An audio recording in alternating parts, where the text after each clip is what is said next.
नमस्कार मित्रांनो. नियतीचे खेळ इतके अजब असतात ना, की कधी कधी आपण ज्या माणसाला शोधण्यासाठी संपूर्ण आयुष्य पणाला लावतो, तीच व्यक्ती अगदी आपल्या समोर असते, पण तिला आपण ओळखूही शकत नाही. आज मी तुम्हाला अशीच एक काळी झेलावून टाकणारी सत्य घटनेवर आधारित एक कथा सांगणार आहे. ही कथा आहे पंढरपूरच्या एक अजब चमत्काराची. गोष्ट सुरू होते सुकदा नावाच्या एक साध्या आणि शोषित स्त्रीपासून. सुकदा दिसायला जितकी शांत होती, तिच्या अंतर्मनात तितकेच मोठे दुःखाचे वादळ होते. कारण 5 वर्षापूर्वी एका भीषण अपघातात तिचा पती आनंद अचानक बेपत्ता झाला होता. पोलीस तपास झाला होता. नातेवाईकांनी हात टेकले होते.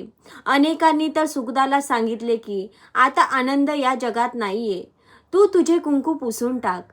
पण सुखदाच्या मनाला ते मान्य होत नव्हते. तिचा तिच्या विठ्ठलावर आणि स्वतःच्या प्रेमावर पूर्ण विश्वास होता.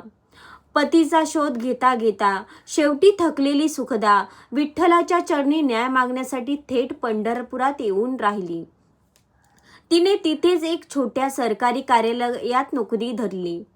पंढरपुरात सुखदाचे एक नित्यक्रम होता. रोज सकाळी उठून विठ्ठलाचे दर्शन घ्यायचे आणि तिथून पुढे ऑफिसला जायचे. मागच्या 2 महिन्यापासून तिच्या प्रवासात एक अजब गोष्ट घडत होती. जेव्हा जेव्हा मंदिराबाहेर यायची, तेव्हा तिला रोज एकच रिक्षावाला भेटायचा. तो रिक्षावाला थोडा वेगळा होता. त्याने डोक्यावर पांढरी टोपी घातलेली असायची आणि चेहऱ्याभोवती नेहमी एक खांद्यावरती रुमाल गुंडाळलेला असायचा. तो कधीही सुखदाशी जास्त बोलायचा नाही. सुखदाने विचारले, स्टेशन रोडला जाणार का? की तो फक्त होकारार्थी मान डोलवायचा. पण एक गोष्ट सुखदाच्या लक्षात आली होती. तो रिक्षावाला तिची खूप काळजी घ्यायचा. रस्ता कितीही खराब असला तरी तो खूप हळू खड्डे चुकवत गाडी चालवायचा, जेणेकरून मागे बसलेल्या सुखदाला त्रास होणार नाही. कधी कधी रिक्षाच्या पुढच्या आरशात सुखदाला त्याचे डोळे दिसायचे. ते डोळे पाहताना सुखदाच्या छातीत अस्वस्थपणा निर्माण व्हायची. तिला वाटायचे, हे डोळे मला इतके ओळखीचे का वाटतायत? जणू काय माझीच कोणीतरी हक्काची व्यक्ती माझ्या सोबतीला आहे की काय, माझ्या जवळ आहे की काय.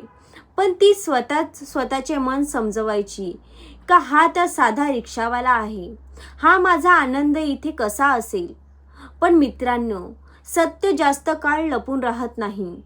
एका संध्याकाळी सुखदा ऑफिस सुटल्यावर त्याच रिक्षामधून घरात परत येत होती.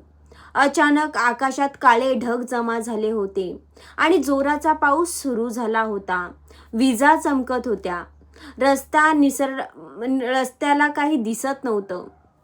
एका मोठ्या वळणावर समोर एक भरघा वेगाने येणारा ट्रक नियंत्रण सुटून थेट रिक्षाच्या दिशेला आला. सुखदा जोरात ओरडली, अरे बाप रे, वाचवा. त्या क्षणी त्या रिक्षावाल्याने स्वतःच्या जीवाची पर्वा न करता, क्षणाचाही विचार न करता स्टेअरिंग जोरात फिरवली. त्याने रिक्षाची स्वतःची बाजू ट्रकच्या दिशेने नेली आणि सुखदा ज्या बाजूने बसलेली तिला सुरक्षित ठेवली. रिक्षा एका मोठ्या झाडाला घासून थांबली. ट्रक निघून गेलेला. सुखदा पूर्णपणे सुरक्षित होती. पण झटका लागल्यामुळे रिक्षावाल्याच्या कपाळाला आणि हाताला मोठी दुखापत झाली होती. तिथून रक्त वाहू लागले होते. सुखदा घाबरून रिक्षातून खाली उतरली. ती धावत त्याच्याजवळ गेली आणि म्हणाली, भैया, तुम्ही ठीक आहात का? खूप लागलंय तुम्हाला. माझ्यामुळे तुमचा हा अपघात झाला. तो रिक्षावाला वेदनेने विव्हाळत होता. तरीही तो त्याचा चेहरा सुखदापासून लपवण्याचा प्रयत्न करत होता. तो मागे वळून कापडाने रक्त पुसू लागला. सुखदा म्हणाली, थांबा, असं रक्त दाबू नका. माझ्याकडे पाण्याची बाटली आहे, मी जखम साफ करते. तिने हट्टाने त्याचा हात धरला. हात हातात घेतला. पावसाच्या पाण्याची सरी थेट रिक्षावाल्याच्या चेहऱ्यावर पडत होत्या. त्या पाण्यामुळे त्याच्या चेहऱ्यावर लागलेली धूळ मळ साफ झाला होता आणि तो रुमालही बाजूला सरकला होता. जसा त्याचा पूर्ण चेहरा समोर आला, सुगदाच्या हातातील पाण्याची बाटली खाली पडली. ती तिथून निघून गेली होती. तिचे संपूर्ण शरीर थरथरायला लागले होते, कारण तिच्या समोर दुसरा कोणी नाही तर तिचा स्वतःचा पती आनंद उभा होता. तिच्या डोळ्यातून अश्रूंचा पूर वाहू लागला होता.